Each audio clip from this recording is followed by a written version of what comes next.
I'm Stephanie Leavitt from Aurora Wellness Group, and welcome to day 21 of Aurora Wellness Group's 28-day mental health challenge. Today is a two-parter. So today we're going to talk about anger, and tomorrow we are going to continue our conversation because there's a lot to talk about with anger. So why do we need to talk about anger? Anger gets a bit of a bad rap.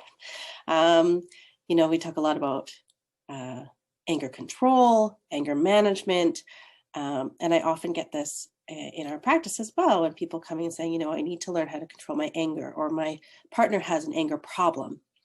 So anger actually isn't the problem. Anger is a really important emotion that we need.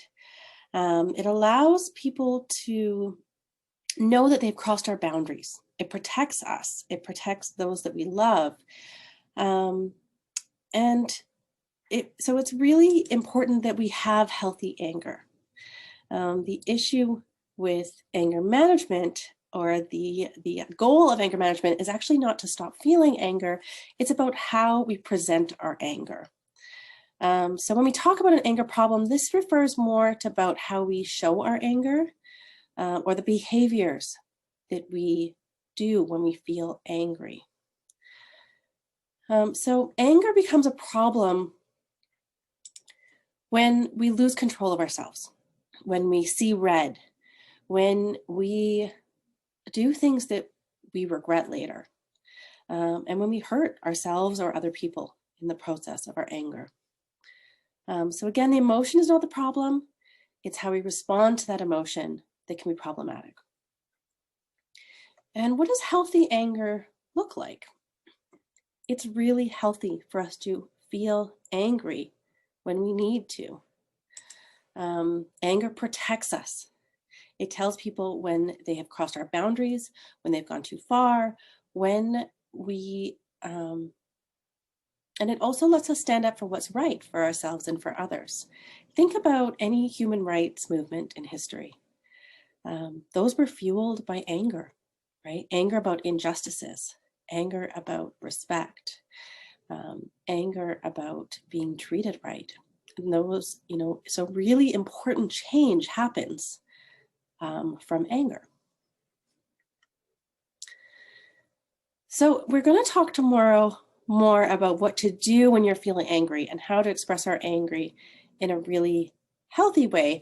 And today is more of an introduction to anger, but I did want to talk about how anger can sometimes be classified as a secondary emotion. And this is something you may have heard before. So anger can be classified as a secondary emotion because often we use anger when we're feeling something else. Again, anger protects us. So sometimes when we're feeling vulnerable with a different emotion, such as hurt or loneliness or fear, we'll present with anger. And this can be a problem because this actually isn't the emotion that needs to be expressed, but this is what's coming out. So I see this a lot in men, especially, who are trained from a really early age to not express vulnerable emotions such as sadness or hurt. You hear the boys don't cry mantra, which is really damaging to men. They don't get, when they start hearing that over and over again, they learn that they are not allowed to feel those emotions, and they'll cover it up with anger, because anger is an emotion that is socially acceptable in some, in a lot of cultures for men, whereas sadness and hurt are not. So this becomes a problem, and that's why we're talking about anger as a secondary emotion, because often we'll feel angry when we actually feel something else. And this might be because of social pressure or social expectations. This might also be because the feeling we're feeling just feels too raw or too vulnerable. So, maybe what we're really feeling is we're feeling really hurt. But to feel hurt leaves us open for pain. So we don't want to feel hurt. So we're going to feel angry. This is easier. We see this a lot in grief.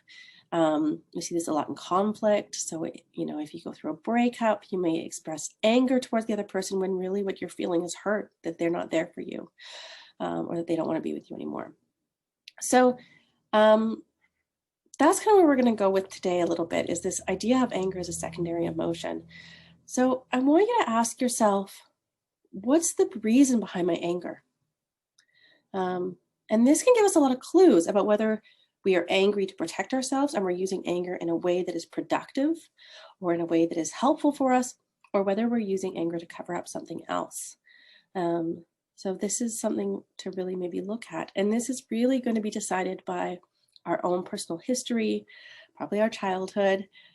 So something to think about.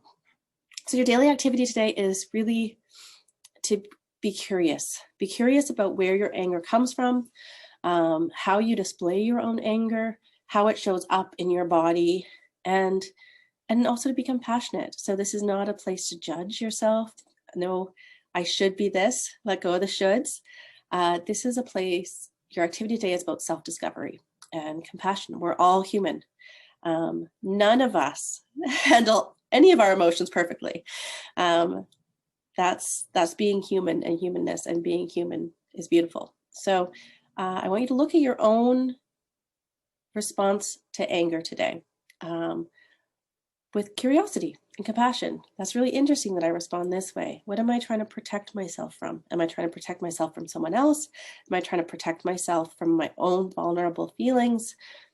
So take some moments to think about it and journal about it if that's something that you're comfortable with.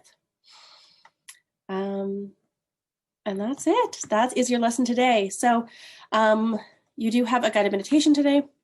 It is a bit more about anger and just talks about how mindfulness is a really great tool to use when we're feeling angry. So the guided meditation today is called Alleviate Feelings of Anger. The link is in the comments. And as always, feel free to journal or draw about your experiences today. Don't forget to write down something you're grateful for. And if you're comfortable, consider sharing your experiences with someone you trust or with us by email or private message. So congratulations on finishing day 21. And I will see you tomorrow with the rest of anger for day 22.